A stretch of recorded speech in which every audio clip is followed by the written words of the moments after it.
Get ready to dive into the comic book realm, where heroes rise and villains take the helm. We're here to dissect the stories and the art.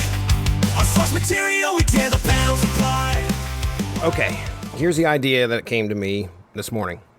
You all probably know by now that I use ChatGPT and Claude, two AI large language models, to help with my notes for some of the books. And if you didn't, essentially what I do is I take my notes after reading the book, or I should say while I'm reading the book, I take my notes, and then I take those and throw them into ChatGPT or Claude, and I say, okay, take my notes, write them in a paragraph format, summarizing what happened in the issue. Add some storytelling flair, a lot of times is what I'll put on there, just so it kind of sounds like, it's a little bit, it makes the synopsis definitely sound a lot better. And then I usually read over the synopsis, correct anything or add anything I think that's important, because ChatGPT has a tendency to leave some stuff out sometimes. But over the weekend, what I discovered is, actually I discovered this a while back. I'm currently using the paid version of ChatGPT 4.0. So, you can point your camera at something and ask ChatGPT, what is this? Or things of that nature. So a few weeks back, as an experiment, I took an image of a comic book page and threw it into ChatGPT, and I said, explain to me what is going on in this picture. And I had very low hopes, okay? So the bar was pretty low, because I really didn't know. I think it was an issue of Supreme, maybe, or it was the cover of Supreme. I can't remember. No, it was Sleepwalker, because I threw a page from Sleepwalker #1 in there, and it did a fantastic job of describing what was going on in the page. And it can also read words. So it's able to read and show or explain what is going on in the dialogue, who it's coming from, what's happening in the story even. So this is something that I was like, wow, okay. Now, before I switched to the paid model, I took it to its limits and threw a bunch of pages in there to see if it could tell me the story with something. And it hit a wall at like 3 or 4 pages, if I remember right.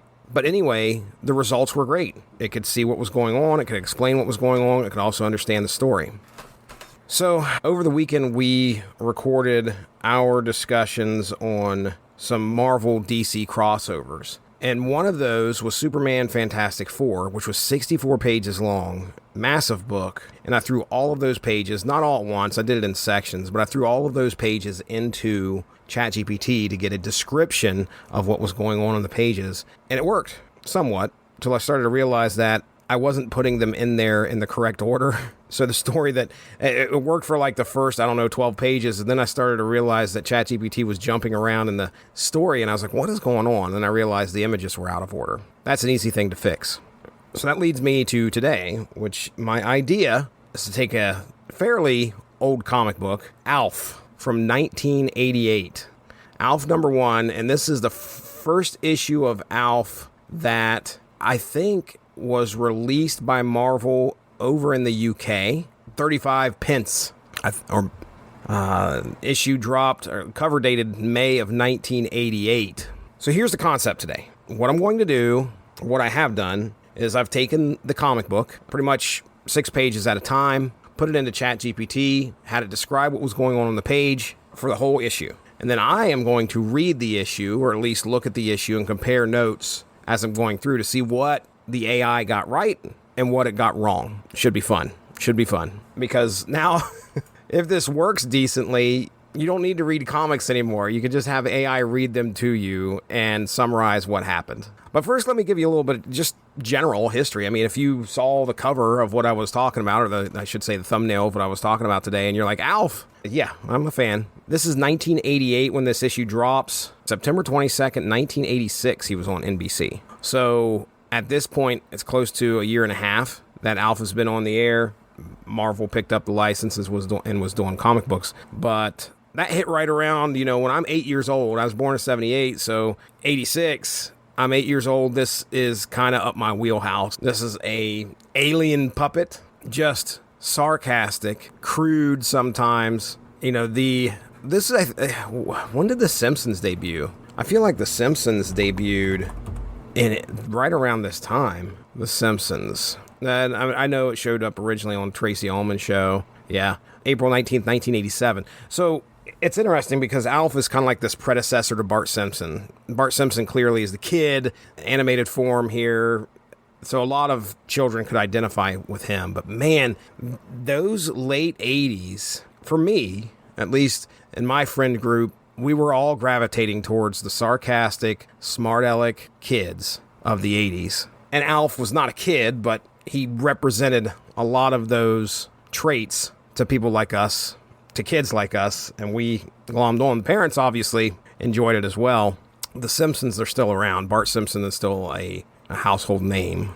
But, 86, ALF drops. Right after that, The Simpsons drop on the Tracy Ullman Show, and it picks up in 1989. Do the Bartman. I think the last episode, I feel like maybe I did watch the final episode. I feel like I did stick with this for 4 years. So, because 1990, I'm still in that realm of, gosh, I think I'm 12 at that point. So yeah, from 8 to 12, I'm pretty sure I was enjoying ALF and all the sarcastic humor that ALF brought. I still to this day will say something along the lines of, I kill me.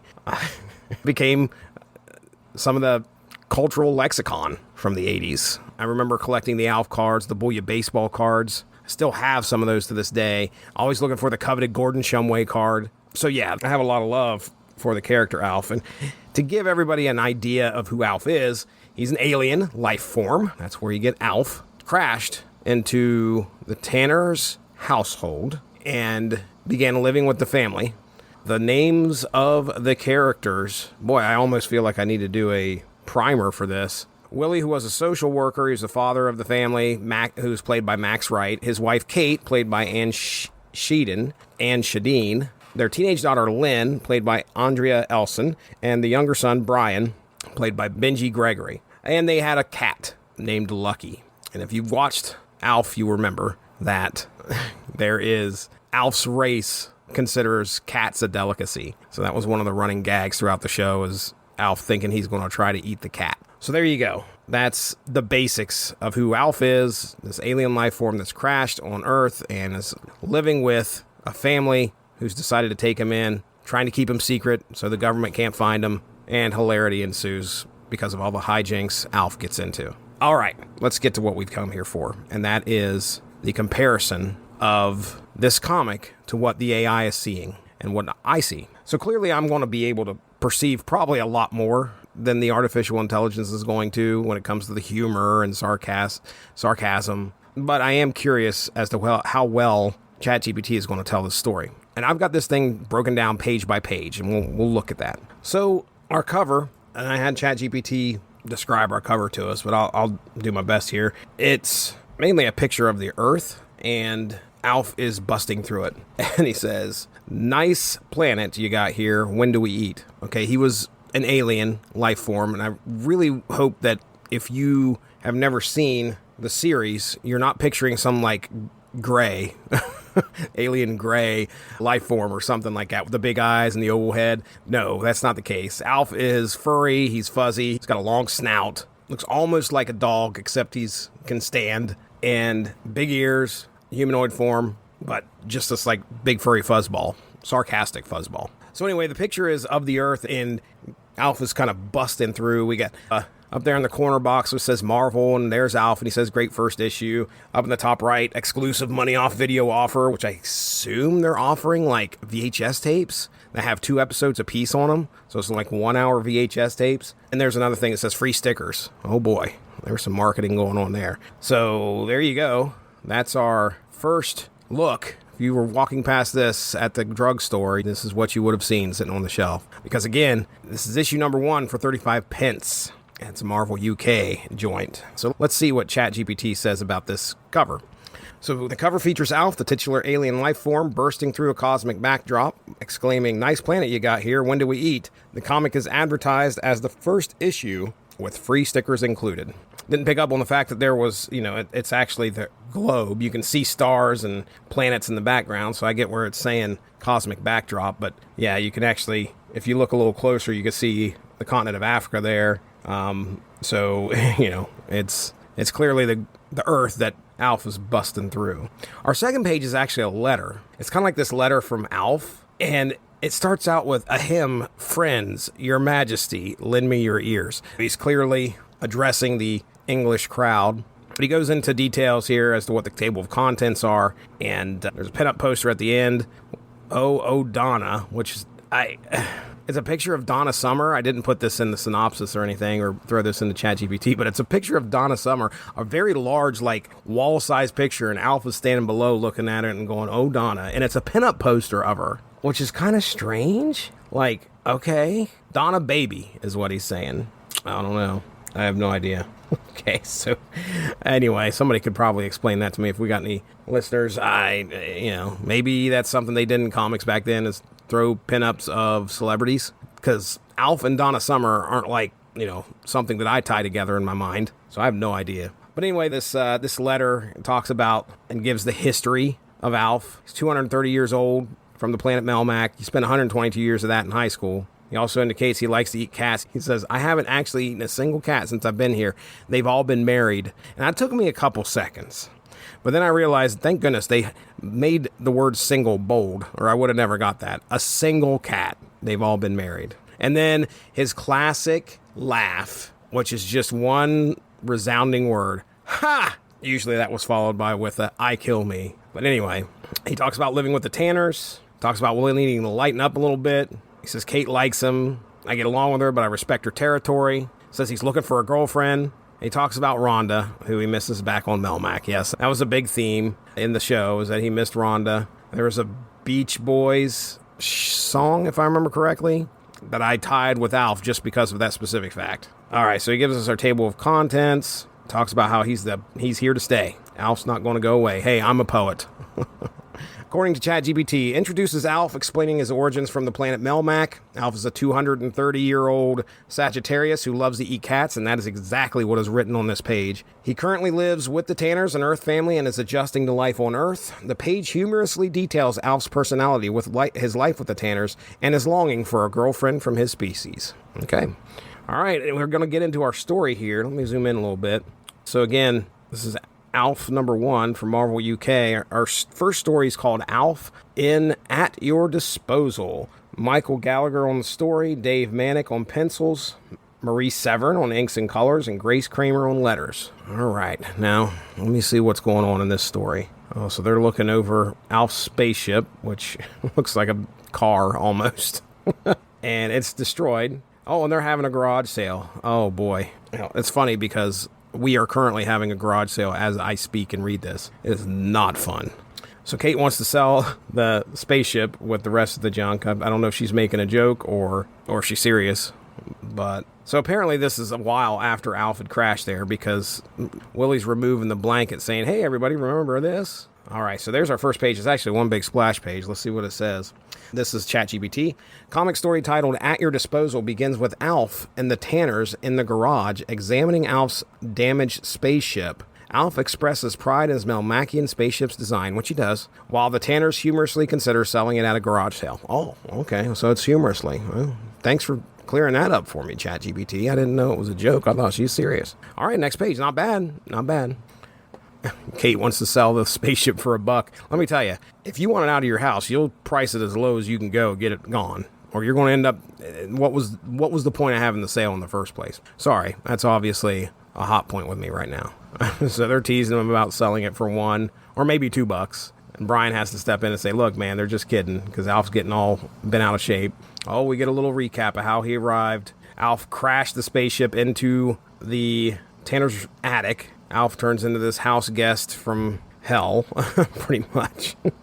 Afterwards, oh yeah, our final panel of that page is Alf with a large butcher knife in hand on Thanksgiving Day, trying to get Lucky to come out from under the table. All right, so yeah, essentially a recap page here. So yes, as the Tanners tease Alf, this is from ChatGPT, as the Tanners tease Alf about selling a spaceship, Alf reminisces about his arrival on Earth. Their family recalls the night Alf crash landed on their garage roof. Is that what happened?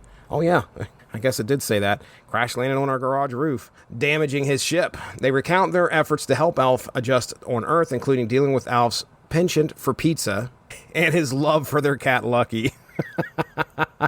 So just to kind of give you a little preview of what's coming up. I asked ChatGPT to pick out the funniest moments of this book, and we will talk about those to see how ChatGPT did with picking the humorous spots out of this book and kind of give us an idea of its understanding of humor. So, okay, next page. Willie's, I think, going to sell some National Geographics. Boy, were those a common thing at yard sales sometimes. Jeez.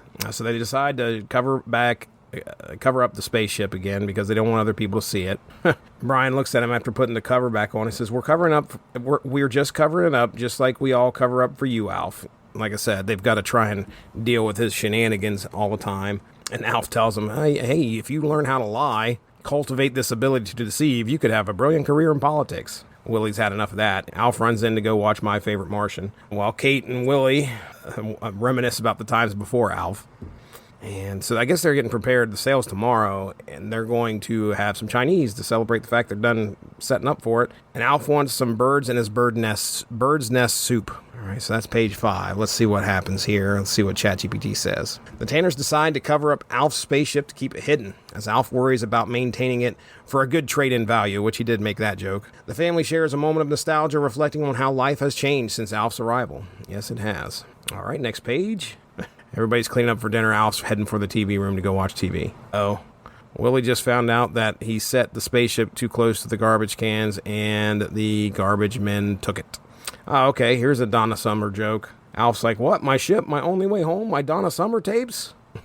Willie's going to go to the dump to go see if he can get the ship back. And Alf's like, hey, why don't you Earthlings send your trash to the moon like everybody else on Melmac? Well, Alf hops in the car with Willie. They're heading to the dump.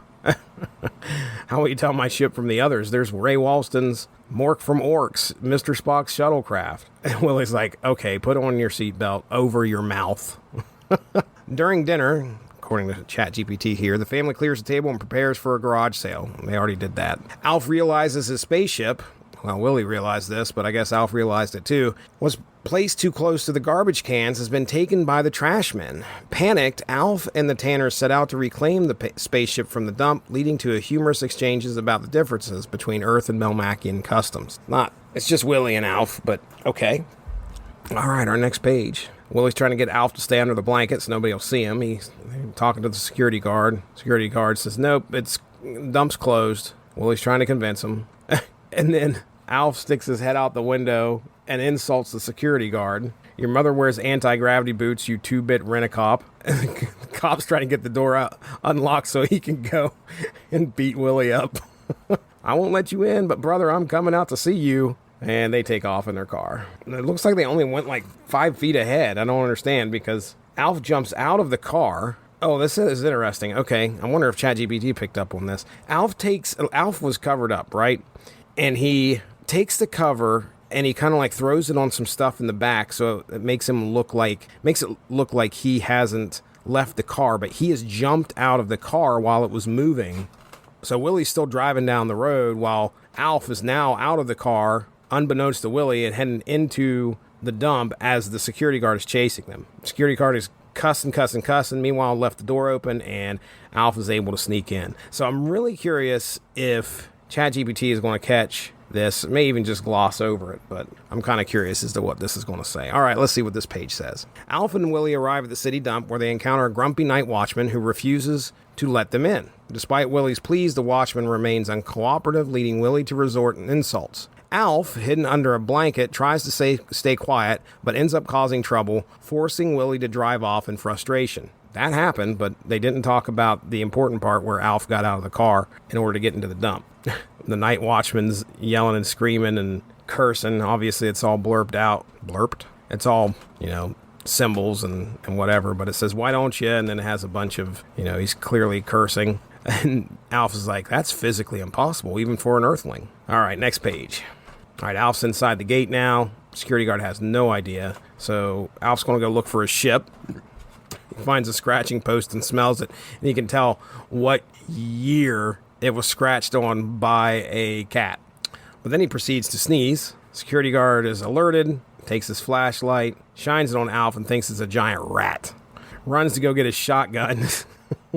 Alf takes off the other direction. Obviously, he's afraid for his life. He's picking up all this junk, too, which is pretty funny. This is a flea market with real fleas. Oh, and he finds his ship, and he says it's undamaged. Okay. All right, let's see what... okay. Undeterred, Alf sneaks into the dump to retrieve his spaceship. So that's right. While exploring, he finds a scratching post and enjoys a moment of nostalgia. Meanwhile, the watchman, suspicious of a noise, investigates and mistakes Alf for a giant rat. Panicked, he decides to grab his shotgun to deal with the supposed threat. That he does. All right, next page. Looks like the watchman now has his shotgun, and just after Alf finds the spaceship, the security guard shoots it, misses Alf. Alf has to duck out of the way. Now he's hiding. The guard is like, "Come out of here, you dirty rat."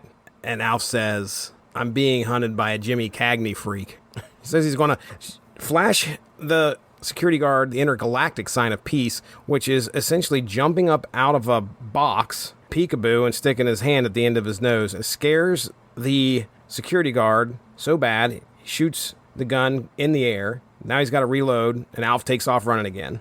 No respect for interstellar etiquette, according to Alf. So Alf runs to his car, and he says, "I've got to hover out of here." But he's got to take his junk, too, with him. So he's pushed that in the car, and then he is trying to start the thing up. He says he should have got that 60 million mile tune-up. Meanwhile, the security guard now has him in his sights at the end of this last panel on this page. According to ChatGPT, the watchman attempts to shoot Alf but misses, hitting Alf's spaceship instead. Alf tries to diffuse the situation by flashing an intergalactic sign of peace, which only agitates the watchman further. Alf manages to dodge the shots and gets to his spaceship, lamenting the buckshot pockmarks. He decides to hover away, but not without grabbing some souvenirs first. All right, next page. Alf gets the car started, and it lifts off. Security guard is frightened, and Donna Summer is playing in the radio. She works hard for the money. Security guard goes and runs to tell his boss, and then realizes that the story he's about to tell his boss is pretty unbelievable, that there was a large talking rat that he battled, and then the rat flew off in a musical pile of trash. He decides not to follow through with that plan.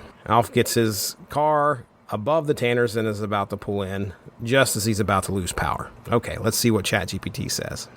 Alf successfully lifts off in his spaceship, much to the watchman's bewilderment. The watchman, seeing the spaceship fly off, decides to call his boss and report the strange incident. Meanwhile, Alf flies back towards the Tanner's house, his spaceship sputtering as it loses power. Okay, didn't pick up on that joke about the security guard not telling his boss, but other than that, decent. Next page. Willie's trying to explain to his family how he lost Alf, which he doesn't know how. Says he's with him 1 minute and he wasn't there the next. And in comes Alf through the garage roof once again. Donna Summer blasting, "Bad girls, bad girls." So Willie is upset, of course, because Alf crashed through the garage again. He looks at Alf and he says, "Do you know what this will cost?" And Alf looks at him and says, "You're having a garage sale, so sell the garage." Good joke. That was good. And Alf proceeds to give his nasty presents that he picked up at the dump to his family members. He says, for Lynn, a bicycle chain necklace. Gives Brian a busted up tennis racket. For my Goomba, an almost new narrow jacket. And Kate here is the thing for those dishpan hands. Kate looks at Willie and says, "Give me the keys. I'm taking them back to the dump." All right, final page of that story. It says, inside the Tanner house, the family worries about Alf's whereabouts. Suddenly, they hear a loud crash as Alf's spaceship crashes through the garage roof again. Alf emerges from the wreckage with souvenirs for the family, including a bicycle chain necklace and an almost new narrow jacket. The comic ends with the Tanners exasperated and Willie ready to take Alf back to the dump, which it's more Kate that says that than Willie. So there you go. That's the first story.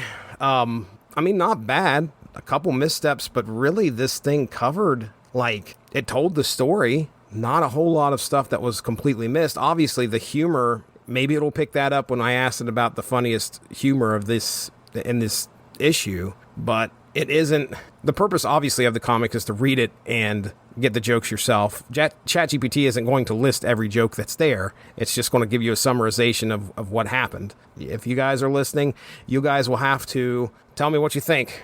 Send me a comment on the @SourceMattCast Twitter or go on to the Source Material Facebook page. We aren't done yet, though, because that was just the first story. We've still got another story to go. Alf and snow skin off my nose. Yes, snow skin off my nose, folks. All right, here we go. Mike, the credits are M. Gallagher, D. Manic, M. Severn. So I assume they're at the same roles as they did with the first story. It looks like Brian's trying to get... Looks like they may be on vacation. Brian's trying to... I can't tell if they're on vacation or if they're at the house. Well, I'll find out. Anyway, Brian's trying to get Alf to come outside, and Willie's like, nope, not going to happen. Yeah, they're at a ski resort, and they took Alf with them as long as he stayed inside. Oh, this is a good joke. This is a good joke. I say it's a good joke. I mean, I know it's 1988, folks. Alf's trying to convince Willie he can go outside. He says, I'll just slip into this coat and assume my secret identity, Peter Parka. Peter Parka. Perfect. All right, what did ChatGPT say about this page? The second story, titled Snow Skid Off My Nose, begins with Alf and the Tanner family at a ski resort. Willie reminds Brian that they brought Alf on the condition he stays inside. Alf humorously assures Willie he will be careful by disguising himself as Peter Parka. Okay. All right, next page. Oh, Willie's tired of his shenanigans. He grabs the coat off of Alf. That's the last. Oh, grabs it so hard, knocks Alf over. He's going to call the SPCA, the Society for Prevention of Cruelty to Aliens. Brian at least talks Willie into letting Alf look through the window. Alf says, thank you, O King of the Earth. And Willie's like, sarcasm will get you nowhere. Well, Alf's going nowhere. Trust me. Well, he followed that up with, it got me to the window. Well, so Kate comes out. They all go to the window. And turns out Brian built a snowman that looks like Alf. Alf says, you're another Mike and Angelo. And Kate's like, you mean Michelangelo? And he's like, no, Mike and Angelo. They ran a pizza parlor on Melmac. Their pizzas were a work of art. With cattails, by the way. Willie remembers they need to go grocery shopping. I guess Kate makes a joke and Alf is not pleased. What'd you use for that nose? A giant zucchini? Oh boy. All right, how'd you do, ChatGPT? Alf clumsily bumps into Willie while trying to put on his disguise. Brian asks if Alf can at least look through the window, and Willie reluctantly agrees. Alf marvels at the snow outside and watches Brian build an Alf snowman, much to everyone's amusement. Wow, that is way off, because Willie grabbed the coat, knocking Alf down, and Brian is not outside building the snowman, although the last panel sort of looks like he's outside. I don't know. Us as a reader would not get confused, but you can see how ChatGPT could probably make the mistake that Brian is building the snowman himself. Which, by the way, he looked at the reader. He broke the fourth wall when Kate made that joke about the giant zucchini, and Alf's like, excuse my nose for living. All right, so Kate and Willie are heading to the grocery store, needs Lynn to babysit. Alpha's upset about the joke that Kate made. He says, you know, we have an expression for women like Kate on Melmac. Brian's like, please, Alf, last time you taught me one of those, I was grounded for a week. Looks like Lynn's working on some kind of a school project that she's brought along there. She's making decorations for the school dance. Brian and Alf agree to help. There's mention of that she's going to use fake snow, and Alf cannot believe that. Brian sprays a bunch of fake snow right in his face. And Alf's like, sorcery. Alf acts like he's calling somebody to get help because of what happened. All right, let's see how ChatGPT did this with this one. The family decides to go grocery shopping, leaving Alf to babysit Brian. Nope. Alf and Brian talk about Brian's school project. Nope. And for the upcoming snowball dance, which is true. It's called the snowball dance. Alf offers to help by spraying fake snow on snowflake stencils to decorate the school windows. Alf is fascinated by the snow in a can and starts playing with it, calling it sorcery. Nah, it was a really bad one. So ChatGPT's kind of fallen off here. No mention of Lynn. Like Lynn doesn't exist. Alf legitimately thought this was sorcery. Brian has to explain to him, hey, look, it's something that is created. It's fake snow in a can. Alf is running around with the snow in a can, claiming how forecasters on TV are always wrong. This is instant weather. This story has taken a weird turn. Okay, so Alf is dancing around with the snow in a can, right? He's having a blast. And then all of a sudden he acts like he's just punched in the face. I'm like, what is going on? And he's like, well, my stomach hurts now. It's like someone had a voodoo doll of me. And then Brian puts two and two together somehow and says, voodoo, oh no, my snowman. He runs outside and he finds this bully, I guess, they call him a bully, who is punching the crap out of the snowman. And apparently it's hurting Alf. Brian goes out to confront the bully, and the bully pushes him over into the snow. So yes, we got some weird supernatural stuff going on here where Alf is connected in some way to this snowman. Leads me to a lot of questions. And let's see how ChatGPT gets this.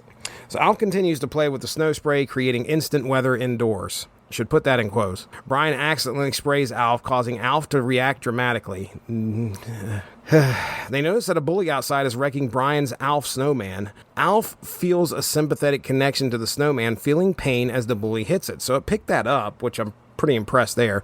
Still no mention of Lynn, but yeah, he's beat the crap out of the snowman. Also, Alf reacting dramatically is the sympathetic pain that he's supposedly feeling. All right, next page. Alf is wanting to get outside and help Brian out. And this bully has taken a boot to Brian's butt. His name is Jimmy DeLocke, this bully. And this is my turf. You build another snowman and you'll be sorry. Get the picture, punk? Now beat it before I lose my temper, crybaby. And Brian takes off crying to the house. Alf says, hey, I hate violence at some point on this page, and then says, look, let's build a photon pistol and we'll vaporize them. Brian is upset, runs into the, I assume, bathroom, closes the door, leave me alone, both of you. And then we snap to later that evening where Alf and Lynn are explaining to Willie and Kate what happened. Apparently, they go to check on him, but Brian's asleep, and Willie says he's going to deal with the bully tomorrow. All right, let's see how ChatGPT said.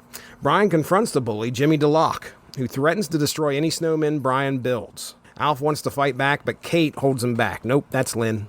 Saying they don't condone violence. Brian, upset, runs to his room, slamming the door. The family comforts Alf, who feels guilty for not helping Brian more. That didn't happen at all. So yeah, ChatGPT is not getting things right. And at no point on this page did Alf say he was upset because he couldn't help him more. I mean, Alf does say bummer after it's explained to Will and Kate, but that's it. All right, well, we're getting into the second to last page here. So Alf is trying to figure out how Willie's going to address this. He's expected him to go beat this kid up. And Willie's like, no, he's going to get a stern lecture. So Alf grabs this can of fake snow that he found earlier. Now he's got some kind of an idea. And he sprays himself with the can of snow after finding out the address for the DeLocks. So outside Jimmy DeLocke's window, Alf opens it up, and he's this white covered furball now. Says, I am the great snow spirit. Jimmy, by the way, who was sleeping and is now scared to death after Alf wakes him up. Behold, James, I am the great snow spirit. You have dared to desecrate my image, so I will haunt you for the rest of your life. Okay, that's funny. Alf is like the snowman, and Jimmy believes that the snowman has come back to haunt him. So I will haunt the rest of your life, except weekends and holidays. And Jimmy is absolutely frightened. All right, what'd you say, ChatGPT? At night, Alf devises a plan to scare the bully. He dresses up as a great snow spirit using the fake snow spray and sneaks out to Jimmy's house. Alf manages to scare Jimmy by pretending to haunt him for desecrating his image. Alf humorously adds that he will only haunt him on weekdays, leaving Jimmy terrified and promising not to harm any more snowmen, which he didn't do that, really. Jimmy did not say anything. He just said, who's there? Yeah, and no. He was scared. So what's our final panel here? Or excuse me, our final page. All right. Jimmy starts begging for forgiveness. Alf tells him to rebuild what he destroyed and keep the nose at a minimum. So the next morning, Brian wakes up and he looks outside, and there's this massive snowman that Jimmy DeLocke had rebuilt that looks like Alf. Kate looks at Alf and says, explain this. And Alf's like, you can't explain art. You can only enjoy it. While Lynn says, you've got real bad dandruff. It looks like fake snow. And Jimmy DeLocke leaning up against the completed snowman. He is out of breath. Okay, how'd you do, ChatGPT? Jimmy DeLocke, terrified by Alf's snow spirit act, begs for forgiveness and promises to rebuild the snowman. Alf, still in character, demands that Jimmy keep the snowman's nose to a minimum. Jimmy hurriedly agrees and rushes outside to complete the task before dawn. The next morning, Brian excitedly calls the family outside, showing them that Jimmy has indeed rebuilt the Alf snowman. The Tanners are amazed, with Brian attributing the change to the snow spirit. That happened? I don't think so. I mean, Willie's looking at it and says, my goodness, the spirit really moved him. Kate, noticing the fake snow on Alf, asks for an explanation. She does not. Well, maybe she does. I don't know. But you can't see it on Alf. That's not obvious. Alf, covered in snow, which he is not, tries to dodge the question, and the family humorously concludes the scene with a mix of awe and amusement. All right. Well, not a good showing here for ChatGPT on this story. Alf, that final page, I could maybe think, maybe ChatGPT thought that the snowman was Alf covered in snow, but Alf is clearly leaning out the window. So, I don't know. Isn't a good sign. It definitely made some mistakes. All right, we've got one more story to go. And the good thing is, I think this is only 6 pages.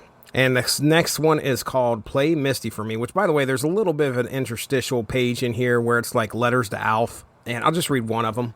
Alf, everyone laughs at you. What makes you laugh? Monica from Ire, I guess is what that is. Alf says, let me think. 7 things that make Alf laugh. I'll read them from 7 to 1. 7, Vanessa Paradis. No idea. Number 6, Furry Dice. Number 5, Levi 501s. I don't understand why that makes him laugh. Number 4 is Censored. Number 3 is Thomas the Tank Engine. Number 2 is Censored. And then number 1 is The Human Race. Oh boy. All right, our next story. Play Misty for Me. Looks like our credits are Gallagher, Manic, and Severin again. Alpha's jumping around in a clothes basket, and Kate's like, what are you doing? Because of his antics, apparently she's worried that he made a cake fall that was in the oven. I can't remember in the history if Melmac was destroyed and he escaped. I feel like that's the case. As he's jumping around, Kate's like, what are you doing? He's like, well, I'm just remembering my glory days as an orbit guard on Melmac. And then he sighs, and Kate's like, oh boy, I know this sigh. He's going to tell us a story. And he mentions how Melmac was a doomed world. And it's been a while since I watched the show, but Willie's like, all right, let's go ahead and tell us. We'd like to hear it. All right, so there's our first page. The story starts with Alf engaging in some chaotic antics involving a laundry basket. Kate, frustrated, demands to know what he is doing. Alf explains he is reminiscing about his old days as an orbit guard on Melmac. He starts to tell a story about his past adventures, much to Kate's dismay, as she expects another long tale. Willie, however, encourages Alf to share. Good. All right, next page. Kate with the nose jokes. Alf says, it was so foggy, you couldn't see the nose in front of your face. In your case, that'd be a blessing. All right, so the story starts out. He makes it sound like it's real serious. He had gotten hit, but it turns out he was hit by Rhonda in a bumper car. They're doing bumper cars. He talks Rhonda into going for a walk with him. They go on the boardwalk. They're walking. And all of a sudden it starts to become really foggy. He can't find her arm to hold it. Talks about grabbing her body, and he notices that says she's kind of distant. He starts to lean in for a kiss, and it turns out Alf is trying to make out with a bush while Rhonda's sitting on a bench who lights a match, that he is kissing a bud bush. And they comment on how thick this fog is. Turns out the fog is being created by somebody. And they say, Melmacians, you will learn where the fog is coming from. All right, so that's the last panel on that page. Alf recounts a foggy day when he was on duty. He humorously describes his inability to see due to the thick fog. Suddenly, he was hit by his girlfriend, Rhonda, in a bumper car. Rhonda was better at bumper cars than Alf, who was delighted by her presence. They decided to leave the bumper cars and stroll along the boardwalk, but the fog was so thick Alf couldn't see her. Instead, he accidentally kissed a bud bush. Okay, no mention of this evil thing that's causing the fog, but let's see what this next page says. The evil of El Fogo has come to claim the puny planet, and if you do not surrender in 27 hours, I'll bring the fog back permanently. Now, there's an editor's note that days are longer on Melmac. Just remember that. All right, so Alf, a member of the Orbit Guard, is getting called into action. So I assume this is like the National Guard. They seem like they're a big bunch of bumbling idiots. One guy slips on an oil slick in this hall that they're all meeting in. There's another Melmacian eating a donut. He's trying to figure out what the secret ingredient is, and the other guy's like, it's library paste. Ew. All right, so they're getting ready to be briefed by the sergeant about what's going on. He asks if there's any question before the briefing. Alf raises his hand and says, I was briefed, but they're not my size, and he holds up a pair of the classic heart-adorned boxer shorts. And the sergeant's like, go see the supply clerk. The rest of you attack. All right, let's see. As the fog lifted, Alf realized he had mistaken a bush for Rhonda. The evil Fogo appeared, threatening to cover the planet in permanent fog unless they surrendered in 27 hours. The citizens panicked, but the Orbit Guard, including Alf, quickly assembled to respond to the threat. Sergeant Staff briefed the troops, and they prepared for an assault on El Fogo's lair at Fort Fog. That's right. Okay. All right, so all the Orbit Guard head off to go attack Fort Fog. And let me tell you, these planes that they're attacking Fort Fog with, goofy. El Fogo throws out a bunch of fogs and they can't see. Alf talks about how he is going to attack with the rest of the Orbit Guard, but was having a high-level meeting with Sergeant Staff. And when he says that, you see that he actually crashed into Sergeant Staff, which is the sergeant's name, Sergeant Staff's plane in midair. Alf's plane, by the way, has a bumper sticker that says, I love Tom Cruise on it. So we're making a Top Gun joke here. As they parachute to the ground, Sergeant Staff says he's going to call them to go take care of Alphago. And Alf's like, no, you wouldn't do that. They're merciless. And sure enough, he gets on the phone. Get me the officers. Oh boy. All right, ChatGPT, how'd you do?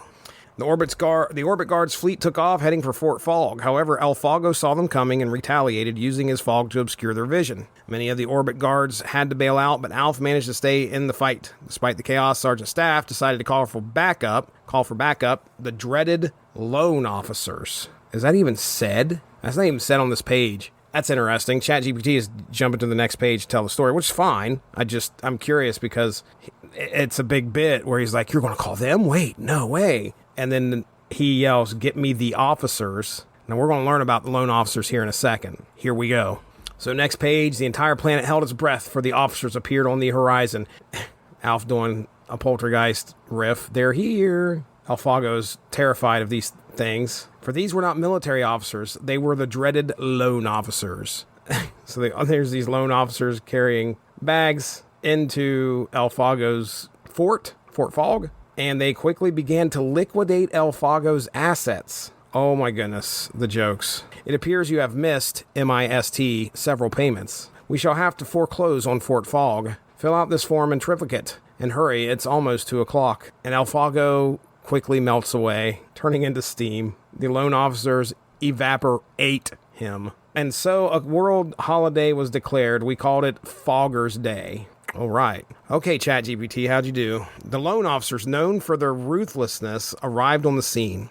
Alphago, unprepared to deal with them, was quickly overwhelmed as they began to liquidate his assets for missed payments. As they filled out the necessary paperwork, Alphago turned into steam, effectively evaporating him. The citizens declared a world holiday, Fogger's Day, to celebrate the victory. Okay. All right, last page. We snap back to present day where Alf is finishing up. He's finished up his story. Willie thought it was great. Kate dozed off. Willie wants to know if Alphago ever returned. Apparently he never did, but he floats through the galaxy seeking revenge of all Melmacians. And then a bunch of smoke comes into the room and Alf yells, there he is now. And Kate takes off running. That is her cake. Alf was legitimately scared apparently and jumped into Willie's arms.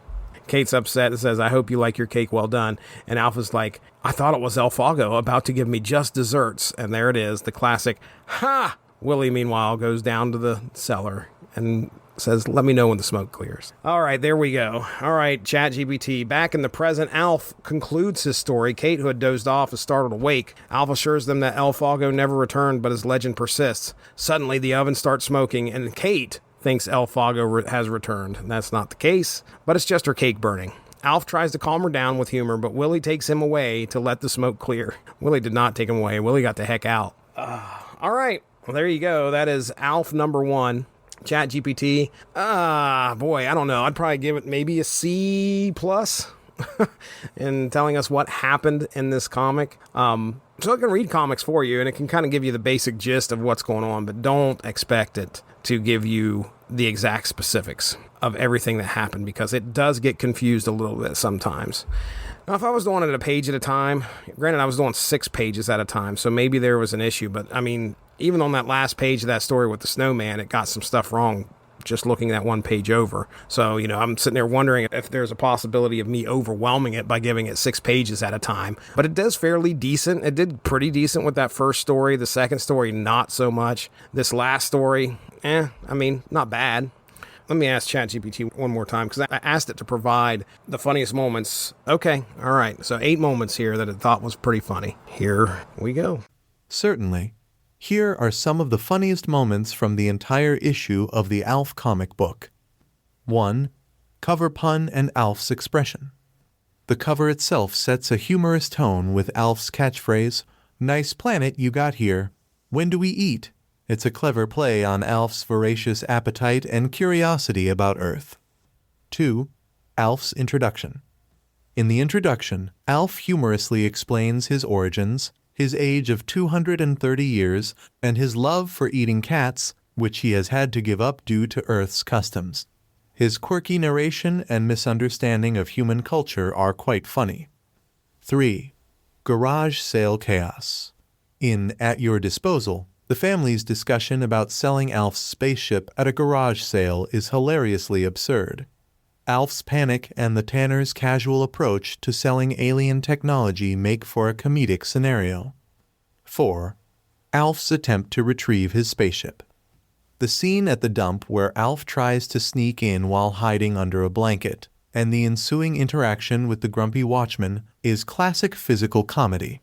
Alf's antics, including the watchman mistaking him for a giant rat, add to the humor. 5. Scare tactics with the watchman. Alf's plan to scare the watchman by pretending to be a giant rat is funny, especially when the watchman freaks out and tries to shoot Alf, leading to more chaos. 6. Elaborate hoax on the bully.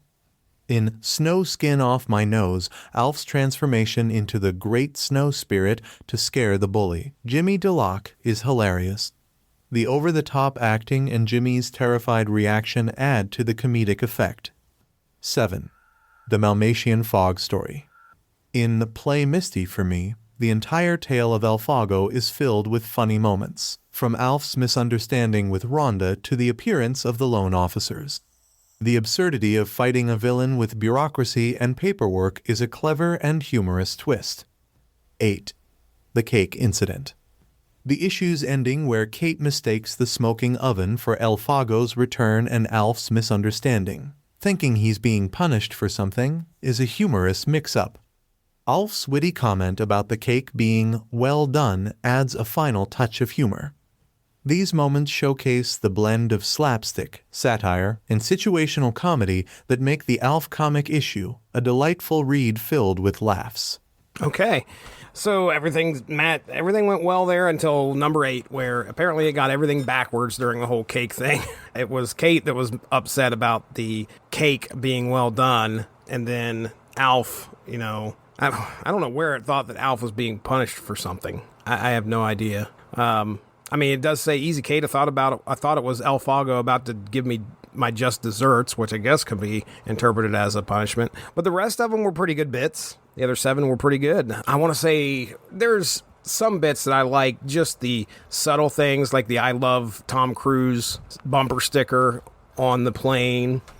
The fact that snowman story was kind of all over the place. I like the dandruff joke at the end. It was weird, though. Like, why was Alf getting punched in the face? Why was there this voodoo connection with Alf? I have no idea. And then at the beginning with our first story was pretty funny. Like, Alf jumping. This is something, when I think of this comic, I try to think of like, okay, would this have been a good episode of the show? That first one was pretty good. And it wouldn't surprise me if that was an episode where Alf's kind of sneaking around at night and, they're trying to avoid being detected, but sometimes he just doesn't care. And of course we get the Donna Summer jokes in there. I really like the first story the best. So, I don't know, should we ask ChatGPT anything? Let's ask it, like, what would have been the best story out of these 3 to be made into an episode of the show? Adapting one of the 3 stories from the ALF comic book to the ALF television series involves considering which story best fits the show's humor, character interactions, and overall tone. Here are brief considerations for each story and the final recommendation. 1. At your disposal. Pros: this story involves Alf's spaceship, a core element of the series, and showcases Alf's chaotic impact on the Tanner family's life. The humor from Alf trying to retrieve his spaceship from the city dump would translate well to the show's physical comedy style. Cons: the story involves a lot of external scenes and a city dump setting, which might be more challenging to recreate convincingly on the show's budget. 2. Snow Skin Off My Nose. Pros: this story is centered around the Tanners taking a trip to a ski resort, which is a fresh setting for the series. Alf's antics, such as becoming the Great Snow Spirit to scare a bully, provide plenty of humorous and heartwarming moments. The family dynamics and Alf's protective nature over Brian are well highlighted. Cons: requires a winter resort setting, which could be more demanding to film. 3. Play Misty for Me. Pros: this story features Alf reminiscing about his days on Melmac, which allows for creative flashbacks and new alien characters. The main plot involving the fog monster Elfago and the loan officers would be visually interesting and unique. The bureaucratic humor with the loan officers is clever and aligns well with the show's comedic style. Cons: the story's reliance on special effects and fog might be challenging for the TV series' production capabilities. Recommendation: Snow Skin Off My Nose. Reasoning: this story best captures the heart of the ALF television series. It focuses on the Tanner family dynamics, showcases ALF's protective and humorous personality, and involves relatable situations like family trips and dealing with bullies.